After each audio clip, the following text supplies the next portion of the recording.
Hello YouTube and welcome to your 14th PHP video tutorial. In this tutorial we're going to be going over the post function, and the post function is much like the get function except for that is not passed to the URL, and they're used for most forms that you see on the internet like login forms, etc, etc. In this tutorial, we are not going to be passing data to another page. Rather, we will be keeping all the data inside of this run page, and in this video, I will be echoing out the HTML rather than having it just here in the page. Rather than having it above the PHP tags, I will be echoing it out. So let's do echo, and let's make a form. So let's do HTML head. Hold on, let me actually put some conventions in here. We'll have title, we'll have, and let me actually move this too, so it's out of my way. Let's do form, title, I guess we could end the head there. And let's open our body. So we'll do body, in the body. Okay, let me scroll down a little bit for us. Okay, now we'll open our form and our action. Now, to use the same page, your action type is simply going to be a pound symbol. And this time our method is equal, oh, wrong key, equal to post. Okay, now input type equals text. Name is equal to fname. Okay. Input type equals age. Oh, input type equals text. Name is equal to age. Okay. Well, up here we'll have first name, age. Last but not least, we'll have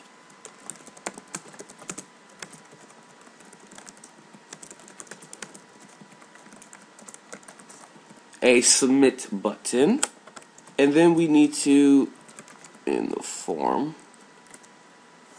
then we can go ahead and our HTML, and let's move this. Okay.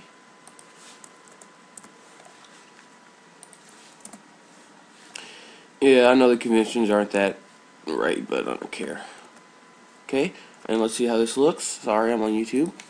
Localhost/tutorials. We're gonna on 14, and we have our first name, our age, and our submit. And let's go ahead and name our submit button to submit. So we'll give it a value of submit. Okay, now we have our form set up. So what we're going to do at this point is, since we're echoing this data, we're going to end it. Okay, we have our submit and everything. And now what we're going to do is, we're passing all of the data here. So to have everything work, we can just type our PHP here. So what we're going to do is, I'm going to show you guys a new function which is called isSet, and it checks that if the value passed is set or not. So the first thing we're going to do is make a conditional. So we're going to make an if. So let's end that if. We're going to make an if. Let me scroll down. Okay. And hold on one second, guys. I'm going to pause it and figure out how to close. Oh, never mind. Figure out. That's much better. Okay. Now what we have is our if statement, and what we want to say in here is set. Now, oh, sorry. Let me delete that now. What I'm going to do is I'm going to open these a little bit so you can see a little better. So we have our if. Now we're putting another function in. So we're going to say isSet. Now look, we have two more parentheses, which can confuse people if it's all together. Normally I have it all together, but in the second tutorial I'm going to have it out. And what we're going to have now is post, and then we're going to have the name of the submit button. So submit.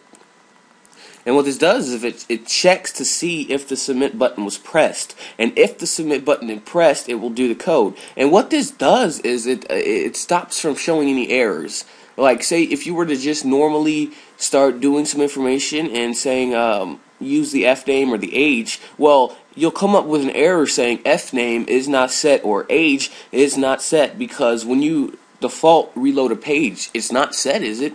So you'll error. And this is why I use this. This was actually taught by me from a friend of mine when I first started PHP. His name is Joshua Sadler 4550, and he will be a part of this channel eventually. And I've decided to add him a part of this channel, so you will see tutorials from him as well. So the first thing we're going to do is we're just going to echo post. Actually, you know what we're going to do? We're going to take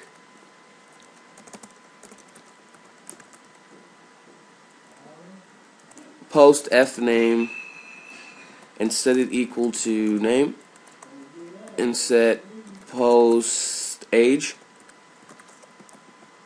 and set it equal to age. I set them to an empty variable, and this happens to me a lot because I really have trouble with this sometimes, just because I don't pay as much attention as I should. But this is good for you to actually see this error, because these are not set. You cannot set a variable to an empty variable, because I was trying to set a value to something that had absolutely no value. But if you reversed it and set something that has no value to something that does have a value, it will work, unless I screw something up. So let's try this one more time. Resend. And we get Tony. Now, I have undefined index age on line 34. So let's see what I did. You know what? There was an error, and I do see it. I simply forgot a quotation mark here. So now everything should work nicely. Let's resend the same data, and what the heck? I still get it. Sorry, guys. You know what? Let's just try to resend the data instead of refreshing the page. Okay. We have a first name, Tony, and our age, 19. And here we go. We get Tony and age 19. And if you look up into the address bar, you can see that we're redirected to the pound symbol, which just takes you back to the same page. So that is why we can pass the data to the same page without a problem.